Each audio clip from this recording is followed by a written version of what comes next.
All right, today we're going to talk about value and shading. The next challenge is going to be to draw a picture of something that's mostly one color. We call that monochromatic. It suggests like a cityscape or even like a landscape that has different textures. So the first thing that comes to mind for me, because I live out in the country, is a barn. So I'm going to draw a barn, which we're kind of familiar with from drawing as kids in art.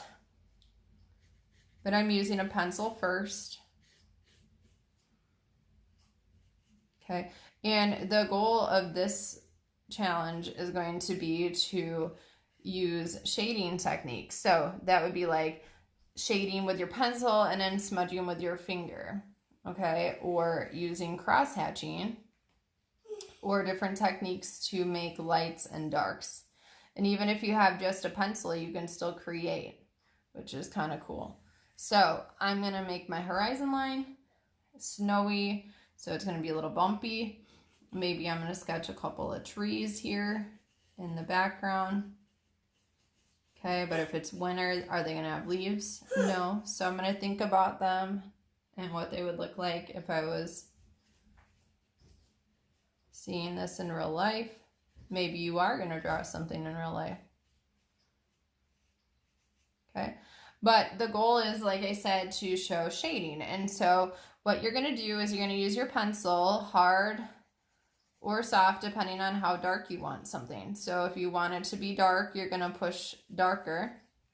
And you're going to push harder. Okay.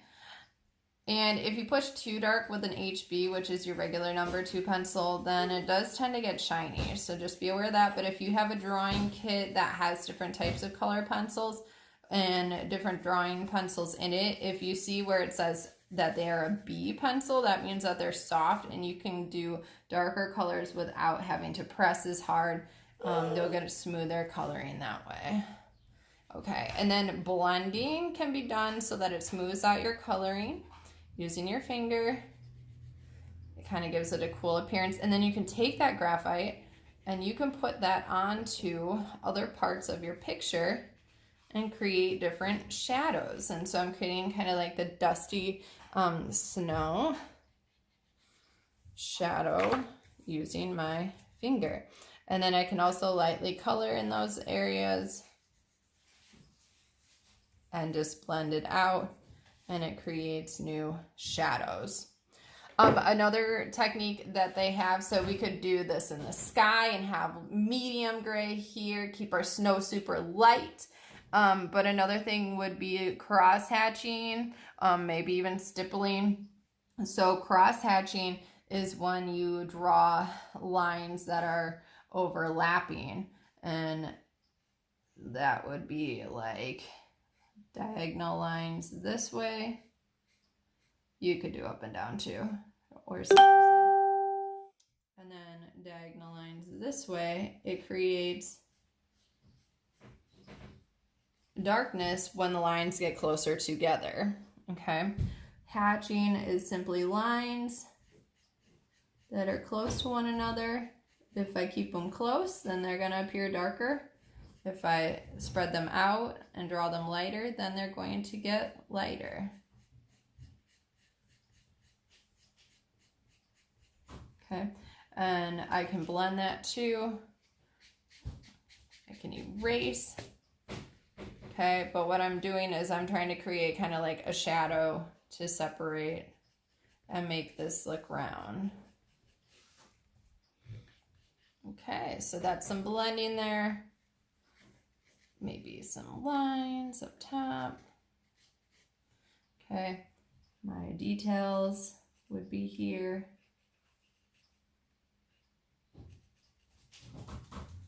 Okay. So then you could go in and do your path. You can add some bumps for your snow. Okay, blend, blend, blend with your fingers. Okay, and do different lights, different darks. The darker you go, the more value that you're adding. You're going to get more contrast, and then staying lighter You can always go back in and erase a little bit to get back some of your lightness. But that's just a little bit of shading. And then just want to see, I think we hit everything. Don't forget where your light source is coming from. So because the highlight's on this side, my sun would be on this side. Obviously, that doesn't look like a real sun, so I'm not going to draw it like that. But I just want you to be aware that if you have a light source coming from one direction, then your shadows are going to be on the opposite side. Okay. All right. So that's a real quick art lesson on shading.